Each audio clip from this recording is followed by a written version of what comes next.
শীতকালে যদি ঝাল ঝাল কেঁড়া বোনা না খাই তাহলে মনে হবে যে শীতকালের বহুত বড়খানা একটা মিস করে ফেলছি।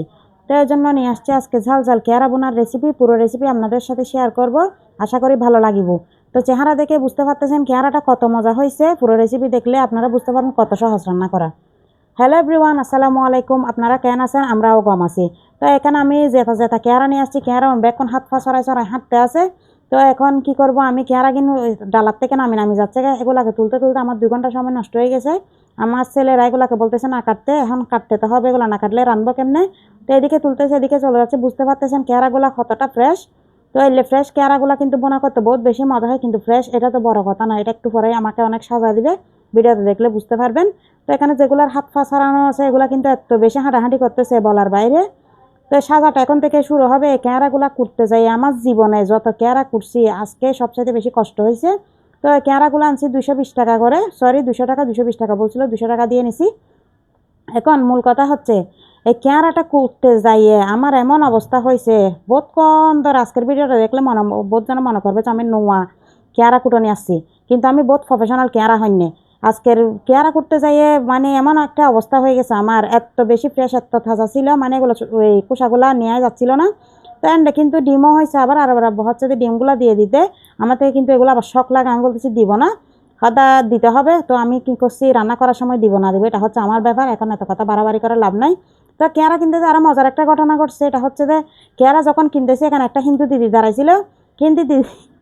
কিন্তু দিদিটা পারে না নাই যে আমাকে একটা লাঠি নিয়ে ফিটাইতে ফিটাইতে, এখন বাজারে যেহেতু ফিটাইতেও পারতেছে না, কিছু বলতেও পারতেছে না, কারণ আমরা মুসলমানরা কেঁড়া খাই বলে কেঁড়ার দাম অনেক বেশি বেড়ে গেছে, আগে কেঁড়ার দাম অনেক কম ছিল।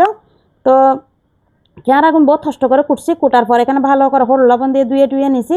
ধুয়ে নেওয়ার পর এখন চুলাত একখানা করে তেল দিয়ে দিছি, চুলাত না সরি ডেক্সিতে একখানা করে তেল দিছি। তেল দেওয়ার পরে এন্ডে আমি পেঁয়াজ কুচি, তারপরে পেঁয়াজ পাতা, আদা রসুন কিনে আমার একটা আমি দিস্তা আছে ওর দিনে এটাতে ভালো করে চেঁচে নিছি। নেওয়ার পরে এখানে টমেটো ধনিয়া পাতা কাঁচামরিচ এগুলো নিয়ে নিছি। তো এখানে তেল গরম হওয়ার পরে পেঁয়াজে কিনে দিছি, যেহেতু কুট্টে পেঁয়াজ ছিল কুট্টে পেঁয়াজে কিনে দিছি আর কি, কুট্টে পেঁয়াজে কিনে দিয়ে ভালো করে একটু লাড়ি করে নিচ্ছি।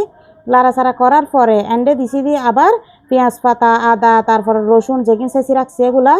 তা কেঁড়া বোনা রেসিপিটা আপনাদের সাথে একদম সহজ আজকে শেয়ার করব। আজকের রেসিপি বোনা যদি সরি কেঁড়া বোনা খেয়াল করে যদি আপনারা কেঁড়ার রেসিপিটা যদি ফলো করে আপনারা বোনা করেন, সেই স্বাদের মজা পাবেন একটা, মানে সিবিসে যাইয়ে জাল জাল কেঁড়া বোনার যে মজাটা আছে ওই মজাটা পাবেন।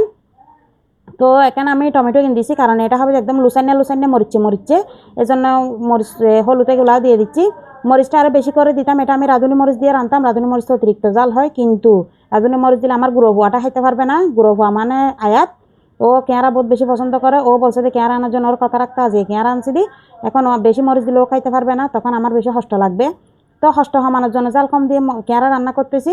এখন ভালো করে মরিচ টরিচ এগুলা লাইতে হসাইতে সেই লেভেলের একদম তেল বাসায় উঠে গেছে। আর এত যদি তেল বাসি না ওঠে তরকারির মজা আসে না, কিন্তু তরকারির মজা আসতে হলে এরকম কষাই তেল বাইর করে ফেলতে হবে মশলার থেকে। তো দেখতেছেন মশলা এটা লাগতেছে গরম গরম ভাত দিয়ে মাখি খাইলে বহুত মজা লাগবে। তো এরপরে কেঁড়া দিয়ে এখন ভালো করে লাড়ি চাড়ি দিচ্ছি।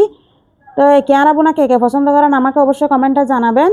এগুলা হচ্ছে আমাদের হালুঘাটের দৈর্যের কেঁড়া। হালুঘাট না চিনেন, হালুঘাটের ব্রিজ তো ব্যাকুনে চিনেন, চট্টগ্রামের হালুঘাটের ব্রিজ তো ব্যাকুনের কাছে পরিচিত। তো এই দৈর্যের কেঁড়া এগুলা, এই দৈর্যের কেঁড়াগুলা কিন্তু বহুত বেশি মজা হয়।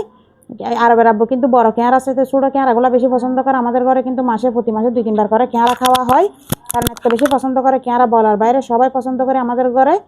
তো আরও পায়া তাফিফ আরবের আব্বু আমি বেকুনও পছন্দ করি, শুধু আমার ওর ইচ্ছা, আমার ওর কিন্তু কেঁড়া খায় না। কেঁড়া যেদিন রান্না করবো ওই দিন ওই চামচ দিয়ে আর কোনো কিছু লাড়াচাড়া করা যাবে না, আলাদা করে চামচ রাখতে হবে তরকারি রান্না করার জন্য, ওইরকম একটা ব্যাপার। তারপরে কিন্তু ভালো করে লাড়াচাড়া করার পরে এখানে পানি দিছি কারণ মশলাগুলো পুড়ে যাচ্ছে, এটা হবে একদম তেলের উপর বোনা জাস্ট অল্প করে পানি দিছি। তো জাল কম দিছি যেহেতু, এটা আমি 3-4টা গুঁড়া কাঁচামরিচ দিয়ে দিছি। এই কাঁচামরিচগুলো বাতার লাগে আমি মাখি খাবো ওই জন্য দিছি। এই 4টা কাঁচামরিচের থেকে 3টা আমার, একটা আরবের আব্বুকে দিব, কারণ আবার পেট কামড়াবে আমি একা খাইলে এই জন্য। তো দেখেন কেঁড়ার কালারটা কীরকম আসছে, একদম বোনা হয়ে গেছে।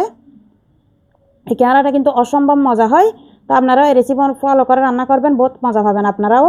তো দেখেন একদম কাছ থেকে দেখাচ্ছি, আসছে না সিবিসের কালারটা? সিবিসে কে কে কেঁড়া খাইছেন আমাকে কমেন্টে অবশ্যই জানাবেন, আর সিবিসের কেঁড়ার কালারটা আসছে না কি একটু জানাবেন।